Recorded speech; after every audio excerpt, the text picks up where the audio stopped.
네. 여러분, 부활을 이렇게 이야기합니다. 기독교의 라딕스라고 이야기해요. 이 라딕스가 무슨 말이냐 하면 뿌리라는 말입니다. 라틴어로 뿌리인데요. 기독교의 라딕스, 부활은 기독교의 뿌리이다라고 이야기를 합니다. 즉 예수님의 부활이 없으면 기독교도 존재하지 않는다라고 할 만큼 예수님의 부활은 아주 중요합니다. 그래서 사도 바울은 고린도전서 15장 14절에 이렇게 말했습니다. 그리스도께서 만일 다시 살아나지 못하셨으면 우리가 전파하는 것도 헛것이요 또 너희 믿음도 헛것이며 모든 것이 헛되다라는 거예요. 예수 그리스도의 부활 없으면 헛것이고 우리가 신앙생활하면서 예수 그리스도 부활 믿지 않으면 모든 것이 헛되다라고 이야기하고 있습니다. 그만큼 부활이 중요합니다.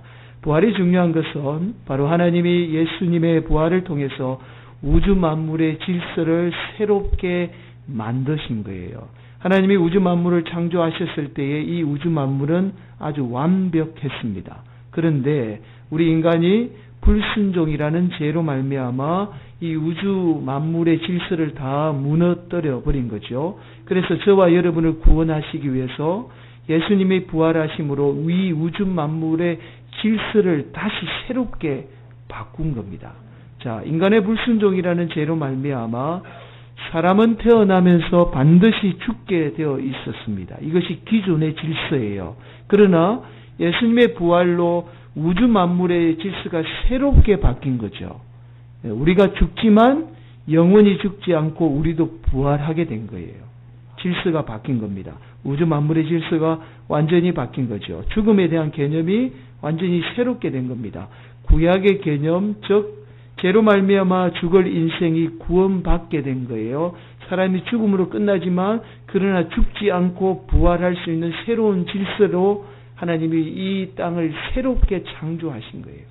사실은 부활은 어떤 의미냐면 새롭게 우주 만물을 다시 창조했다라고 보시면 됩니다.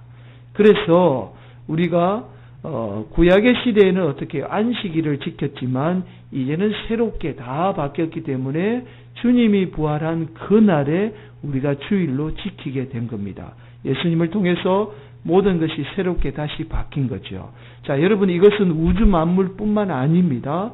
여러분, 부활의 주님을 만나면 모든 것이 다 새로워져요.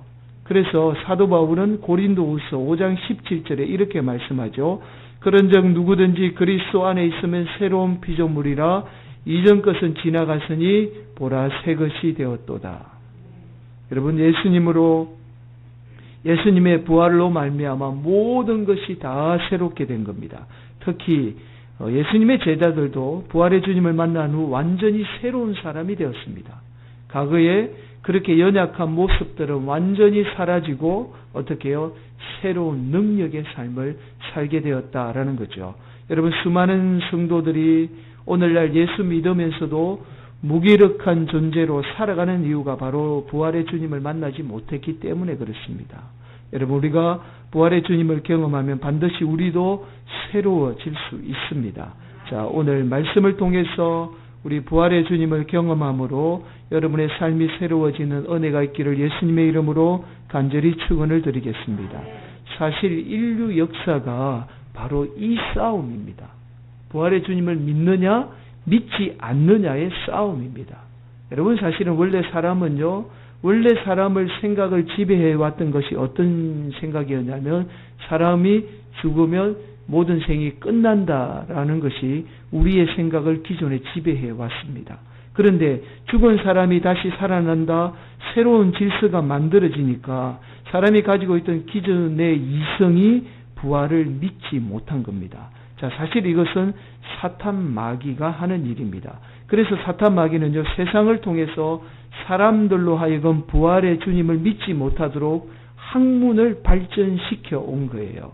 여러분, 사실 세상의 학문이 바로 사람의 이성을 통해서 판단하도록 만드는 데 목적이 있습니다. 여러분, 그래서 이성으로 판단하고 이성적인 것만 믿게 만들어서 우리로 하여금 예수님의 부활을 터무니없는 지어낸 이야기쯤으로 치부하도록 만들어버리죠. 그래서 우리로 하여금 부활의 주님을 경험하지 못하도록 만들고 연약한 존재로 만들어 가도록 만듭니다. 사실 인류 역사를 자세히 살펴보면 이 싸움이 끊임없이 이어졌습니다.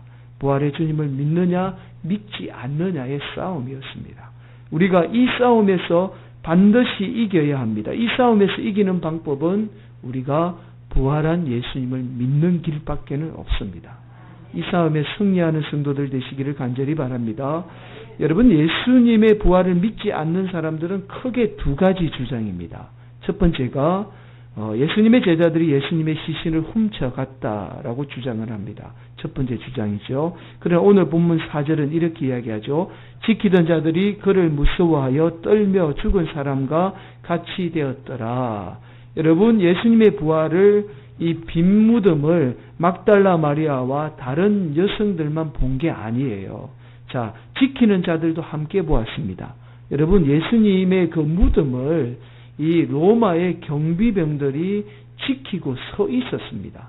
그들이 빈 무덤을 보고 천사의 모습을 보고 두려워했다라는 거예요. 자, 이들이 예수님의 그 빈 무덤 부활한 것을 보고 두려워했다라는 것을 오늘 본문 말씀은 증거하고 있습니다. 그리고 마태복음 28장 11절 13절에 이렇게 말씀하죠. 여자들이 갈 때 경비병 중 넷이 성에 들어가 모든 된 일을 대제사장들에게 알리니 그들이 장로들과 함께 모여 의논하고 군인들에게 돈을 많이 주며 이르되 너희는 말하기를 그의 제자들이 밤에 와서 우리가 잘 때에 그를 도둑질하여 갔다 하라.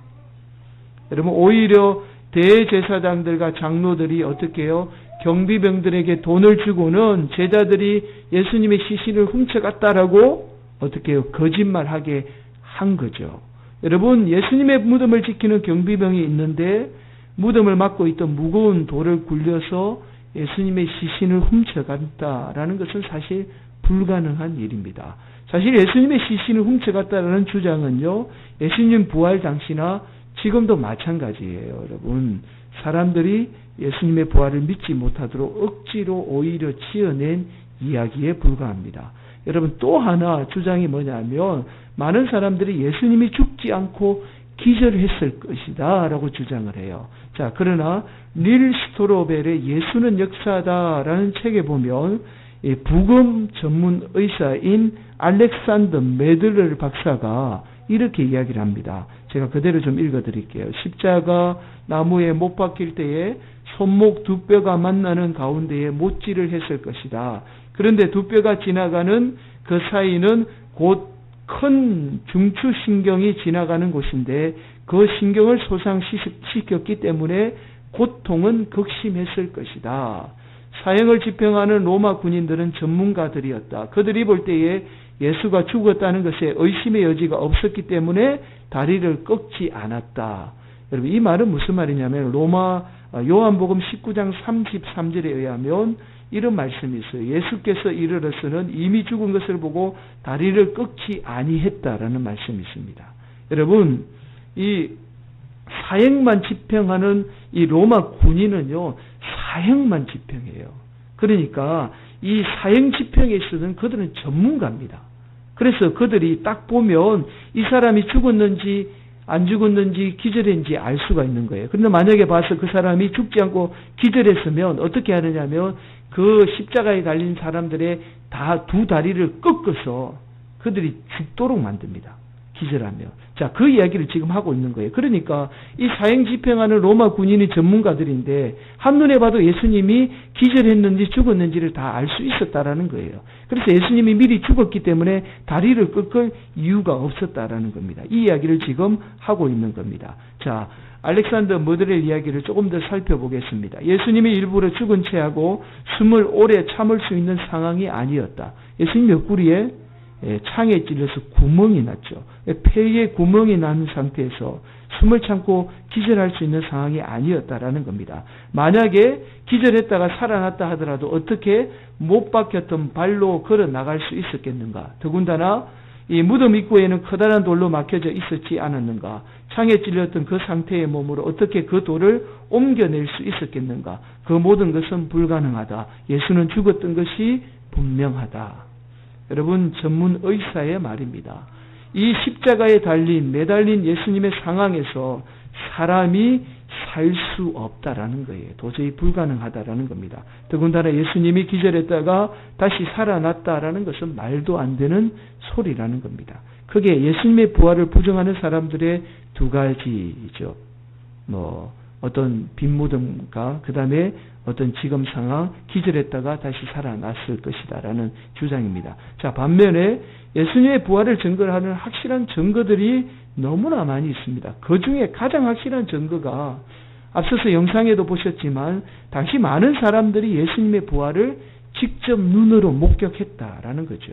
자, 여러분 고린도전서 15장 6절 말씀이죠. 그 후에 500여 형제에게 일시에 보이셨나니 그 중에 지금까지 대다수는 살아있고 어떤 사람은 잠들었으며, 여러분 사도 바울이 고린도 전서를 썼을 때만 해도 예수님의 부활을 직접 목격한 사람들이 많이 살아있었습니다. 자, 그들의 입술을 통해서 예수님의 부활에 대해서 직접 들을 수가 있었다라는 거예요.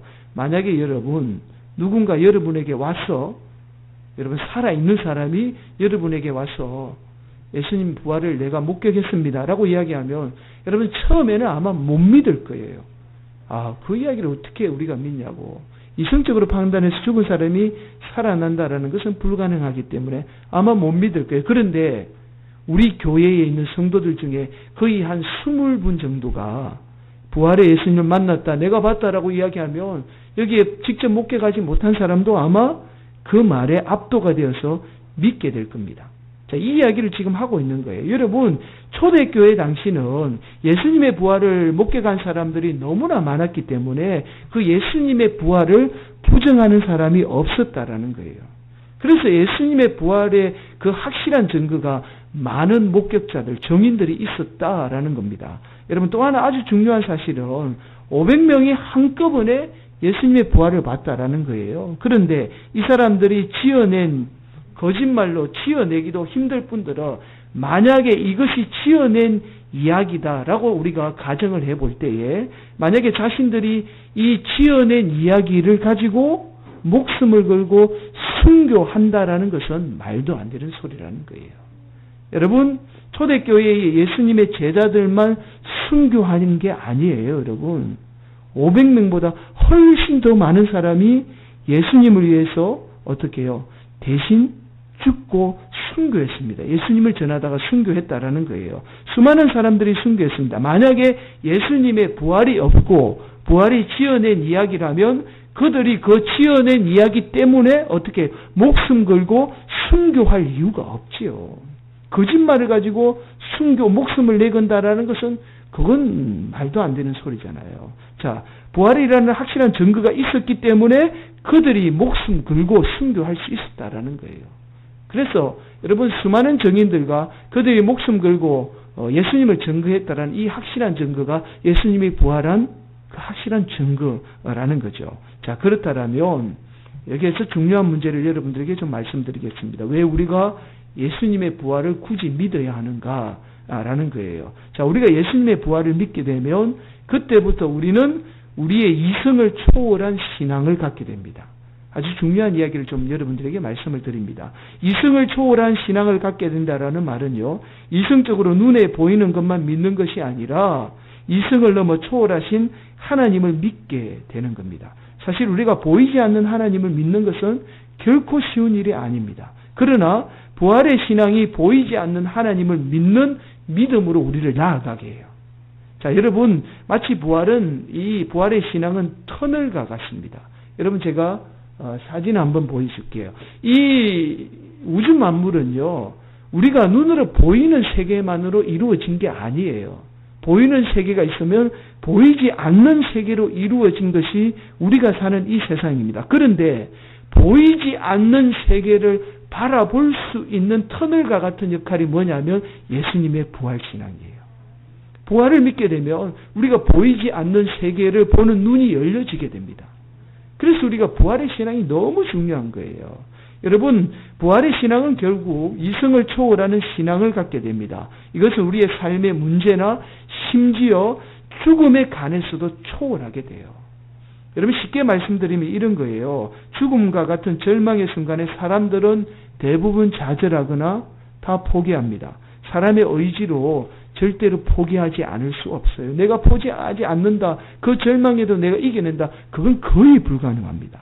그런데 부활의 신앙을 소유한 사람들은 죽음 이후에 부활이 있음을 믿기 때문에 죽음의 공포와 극심한 상황 속에서도 절망하거나 좌절하지 않습니다. 우리가 죽어도 부활한 것을 믿기 때문에 우리에게 또 다른 희망이 있는 거예요. 자, 바로 예수님의 제자들이나 수많은 믿음의 조상들이 죽음 앞에 두려워하지 않고 당당하게 맞설 수 있었던 이유가 바로 그들이 이 부활의 신앙을 소유했기 때문에 죽음의 어려움과 공포 앞에서도 어떻게 해요? 당당하게 맞서 싸워 이길 수 있었던 겁니다. 또 하나 예수님의 부활을 우리가 믿어야 될 중요한 이유가 무엇이냐면 바로 보이지 않는 세계를 바라보게 되죠. 제가 앞서서 그림을 보여드렸듯이 여러분 인류 역사상 위대한 업적을 남겼던 수많은 사람들의 공통점이 뭐냐면 보이지 않는 것을 바라봤다라는 거예요. 여러분 그들이 보이지 않는 것을 바라볼 수 있는 능력으로 시대를 초월하는 뛰어난 업적을 남기게 된 거예요.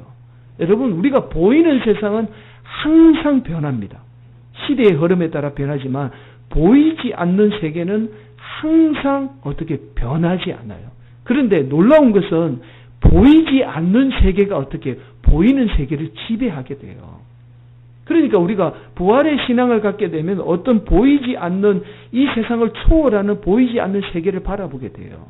여러분 우리 자녀들이 예수를 믿고 예수님의 부활을 반드시 믿어야 하는 이유가 바로 여기에 있는 거예요. 시대를 뛰어넘는 인물 만들고 싶으면 예수 믿게 만들어야 되고 그 부활의 신앙을 믿게 만들어야 한다라는 겁니다. 여러분 엠마오로 가는 두 제자가요. 부활한 예수님을 만난 후에 영적으로 새로운 눈이 열렸습니다. 이것은 더 이상 보이는 것에 연연하지 않고 보이지 않는 세계를 바라보게 되었다라는 거예요. 자, 이것이 바로 예수님의 부활을 믿어야 하는 이유입니다. 새로운 세계가 열려지게 되는 거죠. 자, 중요한 사실은 이 예수님의 부활이 바로 저와 여러분을 사랑하셔서 하나님이 예수님을 부활하게 하셨다라는 겁니다. 여러분 이 사실의 부활은 하나님이 우리를 사랑하는 아주 놀라운 사랑의 가장 결정에 있는 하나님의 우리의 사랑의 표현입니다. 사실은. 여러분 바로 부활이 지금도 하나님이 저와 여러분을 사랑하고 계시다라는 확실한 증거입니다.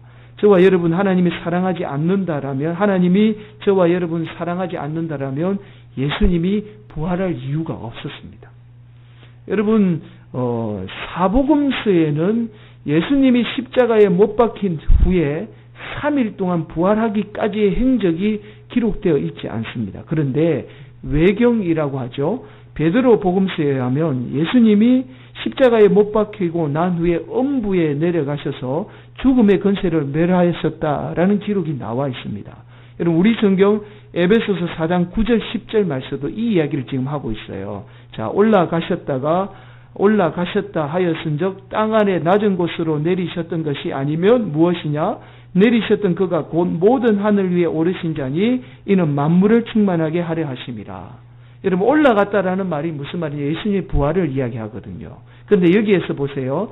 땅 낮은 곳으로 내려가셨다라는 말이 어떤 의미냐면 카타바이노라는 말인데 이것이 엄부로 내려갔다라는 말입니다. 신약 성경에 독특하게 사용되는 단어예요. 그러니까 예수님이 십자가 죽음 이후에 엄부에 내려가신 거예요. 근데 왜 엄부에 내려가셨을까요? 여러분 바로 죽음의 권세를 멸하기 위해서 엄부에까지 내려가신 겁니다. 이 죽음의 권세를 멸하러 가신 것이 바로 저와 여러분을 위한 예수님의 사랑입니다. 여러분 예수님께서 우리가 죽어 당할 그 죽음의 고통을 어떻게 해요? 다 멸하신 것이죠. 저와 여러분 사랑하기 때문에 십자가 지시고 대신 그 죄를 담당하셨고 또한 죽음의 권세가 우리를 어떻게 해요? 고통 가운데 멸하지 못하도록 엄부에 내려가셔서 죽음의 권세를 멸하신 거죠. 여러분 자식이 아프면 부모는 어떻게 합니까? 자신의 생명 다 내어놓으면서까지 자식 살리잖아요. 바로 예수님이 저와 여러분을 그렇게 사랑하셔서 나중에 우리가 죽어서 당할 그 고통을 어떻게 해요? 다 해결해 주신 거예요. 다 깨트려 버린 겁니다. 그래서 예수님의 부활이 바로 하나님이 저와 여러분을 사랑하고 있는 확실한 증거라는 겁니다. 여러분, 로마의 정치인이자 시인인 키케로는 이렇게 말했습니다. 로마 시민의 몸에는 물론 생각과 눈과 귀에도 십자가라는 단어조차 가까이 오지 못하게 하라. 당시의 말이에요. 예수님 당시에. 당시 키케로의 말처럼 십자가는 그 당시 누구나 할 것 없이 다 저주의 상징이었어요. 그래서 말도 꺼내지 못하고 심지어 사람들이 가까이도 가지 않았습니다.